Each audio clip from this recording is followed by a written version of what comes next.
déranger les gens ici, je vais dire continue. Les gens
Il y a Hélène qui arrive là.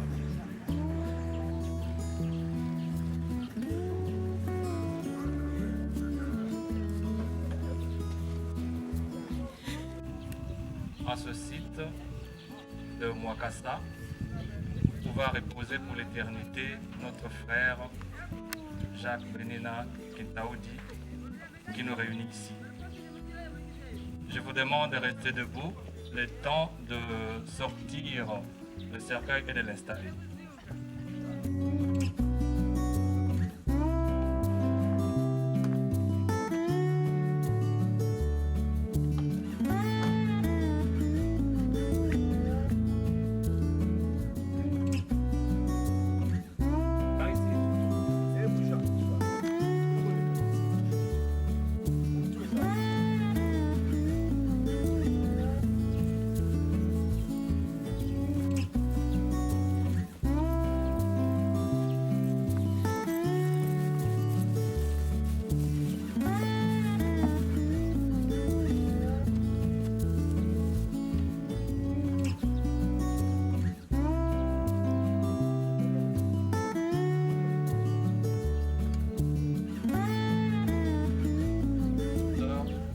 Famille que nous nous retrouvons ici. C'est ainsi, permettez-moi que je passe outre Kinshasa, de partout, parce que notre frère a été cher pour nous. Sur ce, avant de faire quoi que ce soit, nous vous invitons, le pasteur Poli, pour la prière d'ouverture. Aujourd'hui, nous sommes réunis parce que notre frère et ami Jacques nous a quittés. Nous voulons le confier entre tes saintes mains. Pour cette cérémonie, priez et nous disons Amen.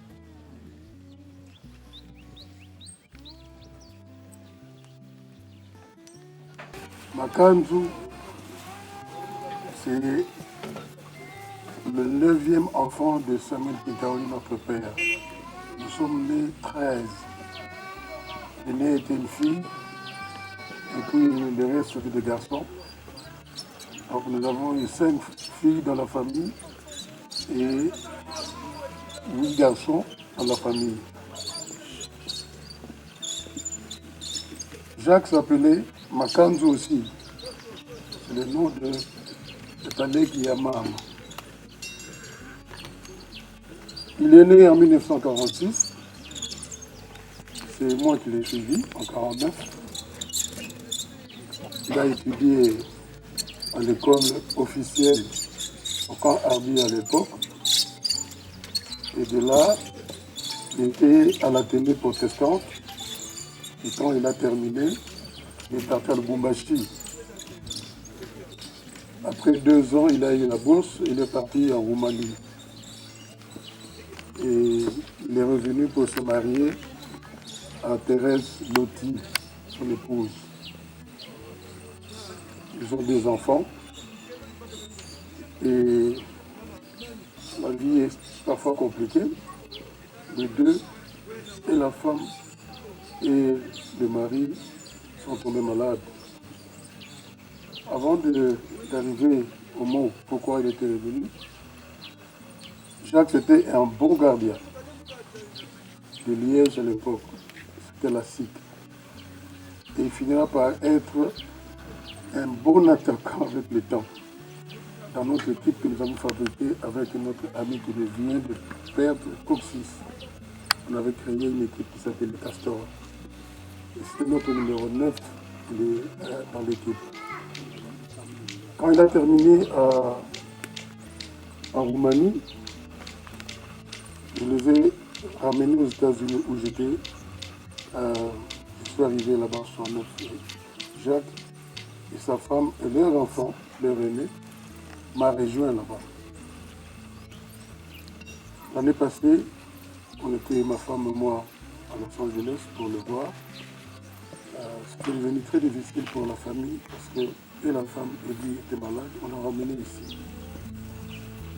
Et c'est ici où il va finir par s'éteindre. Un garçon très calme. Et n'avait qu'un seul souci dans sa bouche, Mbanzangungu. Il ne parlait que de son Mbanzangungu. Un jour, je l'appelle au téléphone, on parle, il me dit, Hubert, tu ne peux pas comprendre le privilège que tu as. Je dis, lequel mouta? Il dit, tu manges l'inceste de Mbanzangungu que moi je ne peux pas manger parce que je suis loin. J'ai beaucoup de choses ici. Comment on peut faire pour faire parvenir aux gens de Mbanzangungu? Bamama Balamba Bikwanga, Bamama Bassa Ebo, comment on peut aider? Tout son souci était Mbanzangungu. Et ça ne m'a pas étonné que dans les derniers vœux, ils disent je veux aller en Mbanzangungu pour mon repos éternel. C'est un peu cette chose-là. Je vous remercie. Je suis la belle-sœur de Yaya Jacques. C'est comme ça que je l'appelle. Je ne l'appelle pas beau-frère, je l'ai toujours appelé Yaya. Ben, j'ai un mot à dire par rapport à sa disparition. Et aussi, ces enfants m'ont demandé de lire un passage de phrases qui sont formulées à son endroit. Et je vais faire ici sur place. Yaya Jacques, c'est avec un cœur meurtri, brisé, que nous avons appris ta disparition. Tu as laissé un grand vide dans notre famille, la famille Loti. Tu étais plus un grand frère qu'un beau-frère. Tu étais un mari aimant pour ton épouse, maman Thérèse, et un père dévoué pour tes enfants, Sandra et Kisha.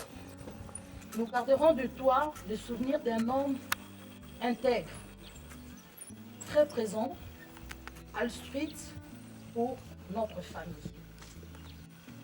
et respectueux envers les autres. Nous te souhaitons un bon retour dans la terre de tes ancêtres à Mbanzangungu, que tu as tant aimé. Adieu, Papa Jacques. Adieu, cher grand frère. Adieu, Fumoitou Jacques. Nous t'aimons tous.